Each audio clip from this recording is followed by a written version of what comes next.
पहली बार यूक्रेन के खिलाफ ईरान के बने ड्रोन का इस्तेमाल किया है। दावा किया गया है कि रूस ने कीव के पास ईरान के ड्रोन से बमबारी की। इतना ही नहीं, कीव से 75 किलोमीटर दूर बीएलए सरकत्स पर रूस ने ताबड़तोड़ 6 ड्रोन से अटैक किया है। हालांकि यूक्रेन की तरफ से दावा किया गया है कि उसने इस ड्रोन अटैक को नाकाम कर दिया, जबकि ड्रोन हमले के बाद पूरे शहर में अफरा तफरी सी मच गई थी। हाल के दिनों में रूस यूक्रेन के दक्षिण और पूर्वी हिस्सों को निशाना बना रहा था, लेकिन अब रूस ने कीव के करीब हमला शुरू कर दिया है।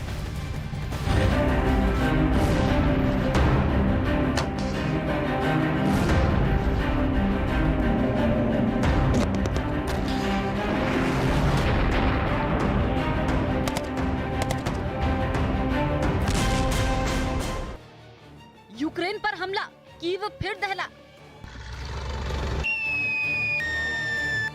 पहली बार ईरान के ड्रोन से अटैक। कीव की फिर घेराबंदी में लगा रूस। पहली बार, जी हां पहली बार, यूक्रेन के शहर रूस के उस ड्रोन से निशाना बने जिसे रूस ने ईरान से खरीदा था। एक बार नहीं, 2 बार नहीं, ताबड़तोड़ 6 ड्रोन से यूक्रेन के शहर पर अटैक हुआ। रूस के ड्रोन ने कीव के करीब ड्रोन हमले से कहर बरपाया। कुछ मिनट में शहर का हुलिया बदल दिया। शहर की इमारतों को ड्रोन से निशाना बनाया। ड्रोन से हुए हमले में यूक्रेन के शहर को भारी नुकसान हुआ। रूस ने ईरान के जिस शहर को निशाना बनाया वो कीव से करीब 75 किलोमीटर दूर बीएलए सरकत्स है। इस शहर पर ड्रोन से हुए हमले के बाद अफरा तफरी मच गई। बताया गया कि इस हमले में कई लोग भी घायल हुए। ऐसे तो रूस पहले ही यूक्रेन पर ताबड़तोड़ हमले कर रहा है, लेकिन ऐसा पहली बार हुआ जब रूस ने यूक्रेन पर हमला करने के लिए ईरान के शहीद 136 ड्रोन की मदद ली। इस ड्रोन को ऐसे डिजाइन किया गया कि ये सीधे दुश्मन के ठिकाने को निशाना बनाता है। एक बार ड्रोन से टारगेट सेट हो जाए तो तबाही पक्की मानी जाती है। हालांकि ईरान ने रूस को ड्रोन की आपूर्ति से इनकार किया है। अब तक रूस की सेना यूक्रेन से सटे हिस्सों पर हमला कर रही थी, लेकिन अब रूस की सेना ने कीव के करीब शहरों को टारगेट पर ले लिया है। साफ है कि अब रूस सीधे कीव शहर को टारगेट बनाने की योजना बना रहा है, जिसमें वो एक से एक घातक हथियारों का इस्तेमाल कर रहा है। कई जगह ये भी दावा किया जा रहा है कि रूस ने यूक्रेन पर हमले की रणनीति में बदलाव किया है। ड्रोन से अटैक कर अब रूस पहले यूक्रेन के रडार सिस्टम को निशाना बनाना चाहता है, फिर तोपखानों को तबाह करने की योजना है। ऐसा कर रूस यूक्रेन की क्षमता को खत्म करना चाहता है। यही वजह है कि रूस यूक्रेन पर ड्रोन से हमला कर रहा है, ताकि उसे युद्ध में कम नुकसान उठाना पड़े, क्योंकि 7 महीने से चल रहे युद्ध में रूस पहले ही भारी नुकसान उठा चुका है। तो यूक्रेन पर रूस का हमला लगातार जारी है। वो अब ईरान के ड्रोन से भी हमला करने लगा है। रूस के इन हमलों से यूक्रेन में तबाही का मंजर दिखने लगा है। सैनिकों के अलावा यूक्रेन के कई नागरिक मारे जा चुके हैं। इतना ही नहीं, यूनाइटेड नेशन की ह्यूमन राइट्स हाई कमिश्नर के रिपोर्ट्स के मुताबिक ये कहा गया है कि 24 फरवरी को हुए हमले में अब तक यूक्रेन के 6114 लोगों की मौत हुई थी, जबकि 9132 लोग घायल हुए हैं, जिसमें 2380 पुरुषों की मौत हुई है और 1912 यहाँ पर घायल भी हुए हैं। हालांकि महिलाओं की बात करें तो 1633 महिलाओं की मौत हुई और 1382 महिलाएं जो हैं वो घायल हुई। इस युद्ध में यहाँ पर कई युवाओं की मौत हुई है। आंकड़े ये बताते हैं कि 2066 युवा मारे गए हैं, वहीं 5612 युवा घायल हुए हैं। हालांकि इन हमलों में 35 बच्चों की भी मौत हुई है, तो वहीं 226 बच्चे घायल हुए हैं। अकेले सितंबर महीने में 299 लोगों की मौत हुई है और 923 नागरिक घायल हुए हैं।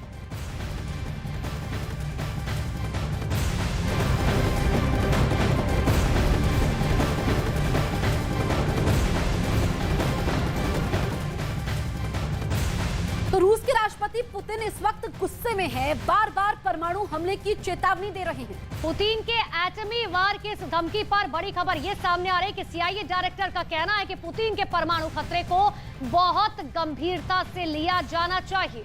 अमेरिका का असली डर पुतिन के शक्तिशाली परमाणु शस्त्रागार से है, जिसमें दुनिया का सबसे बड़ा परमाणु बम है।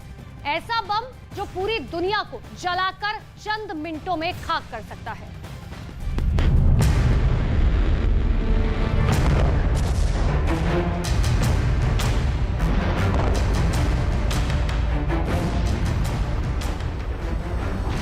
क्षण सेकंड में सर्वनाश। परमाणु बम के इस विध्वंसकारी फितरत से दुनिया के सभी देश डरते हैं। उसी प्रलयंकारी परमाणु बम को लेकर बहुत खतरनाक इंटरनेशनल वार्निंग सामने आई है। अमेरिका के द न्यूयॉर्क टाइम्स की हेडलाइंस है, nuclear annihilation is a threat again, यानी परमाणु विनाश फिर एक खतरा।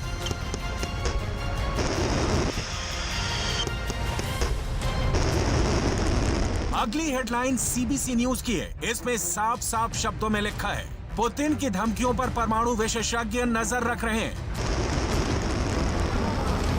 अब पुतिन और परमाणु युद्ध से जुड़ी सबसे बड़ी हेडलाइन देख लीजिए।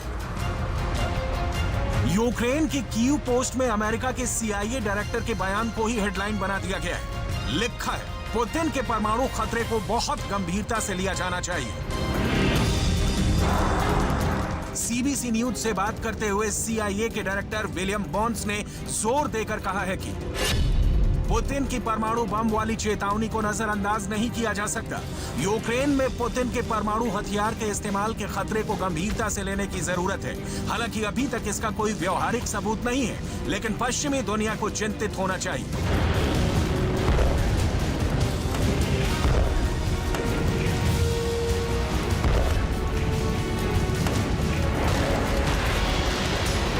सीआईए के डायरेक्टर की यह चिंता दुनिया को इसलिए जायज लग रही है क्योंकि रूस की परमाणु पूजा से पूरी दुनिया वाकिफ है। पुतिन के शस्त्रागार में सबसे अधिक परमाणु हथियार हैं। दुनिया का सबसे बड़ा परमाणु बम है, जिसे ना तो अमेरिका नजरअंदाज कर सकता है और ना ही यूरोप। पुतिन के शस्त्रागार में ऐसी ऐसी मिसाइलें हैं जिनका टारगेट यूक्रेन, यूरोप या रूस ही नहीं, दुनिया की तबाही तक पहुंच सकता है। इसीलिए पुतिन की महाशक्तिशाली परमाणु मिसाइल से पूरी दुनिया टेंशन में है।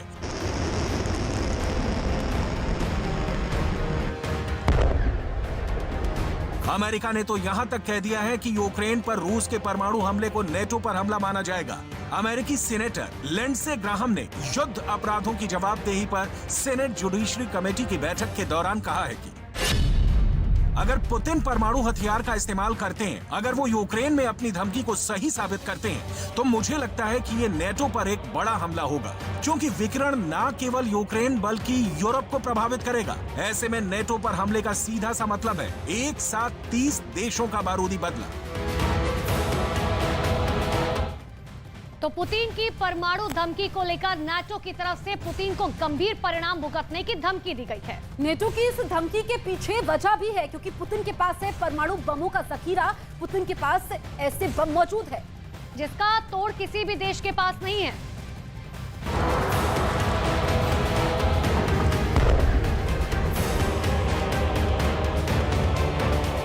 ब्रिटेन के मशहूर अखबार डेली मेल की इस हेडलाइन को देखिए, इसके शब्दों को पढ़िए। इसमें नेटो चीफ जेंस स्टोल्टेनबर्ग के बयान को हेडलाइन बना साफ साफ शब्दों में लिखा गया है, परमाणु युद्ध कभी नहीं जीता जा सकता है और इसे कभी नहीं लड़ा जाना चाहिए। अपने इस ताजे बयान में नेटो प्रमुख ने यूक्रेन पर परमाणु हथियारों का इस्तेमाल करने पर पुतिन को गंभीर परिणाम भुगतने की धमकी दी है। नेटो चीफ ने पुतिन को चेतावनी देते हुए कहा है कि परमाणु हथियारों का इस्तेमाल बिल्कुल मंजूर नहीं है।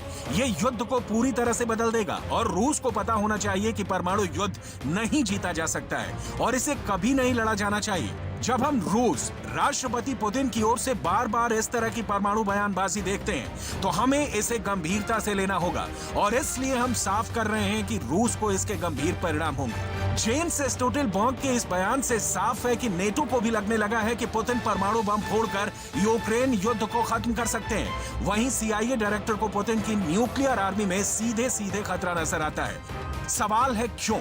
आखिर पुतिन को नेटो चीफ धमकी क्यों दे रहे हैं? अमेरिका की सेनेट जुडिशरी कमेटी में पुतिन और उनकी परमाणु धमकी पर क्यों सवाल जवाब हो रहे हैं?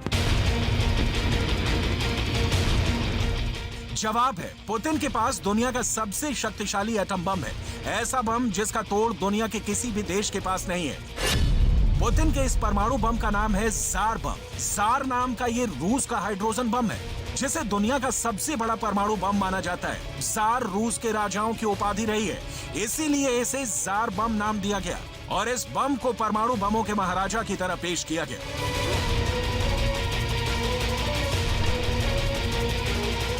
कहते हैं अगर रूस का ज़ार बम गिरा तो धरती का जर्रा जर्रा थर्रा जाएगा। यह हाइड्रोजन बम अगर अपनी पूरी ताकत के साथ फट गया तो पूरी दुनिया का खात्मा कर सकता है।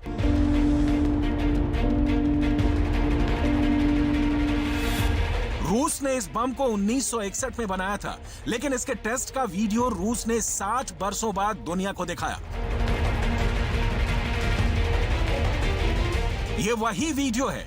जार बम इतना बड़ा था कि इसके लिए खास लड़ाकू जहाज बनाया गया। परमाणु हथियार, खासकर परमाणु मिसाइलें लड़ाकू जहाजों में रखी जाती हैं, लेकिन जार बम इतना बड़ा था कि उसे विमान से पैराशूट के जरिए लटका कर रखा गया था। 30 अक्टूबर 1961 को जार बम का टेस्ट किया गया।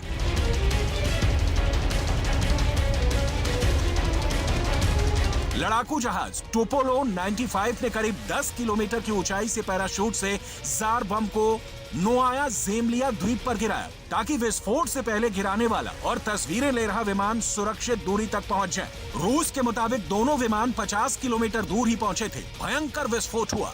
विस्फोट इतना भयंकर था कि पूरी दुनिया दहल उठी।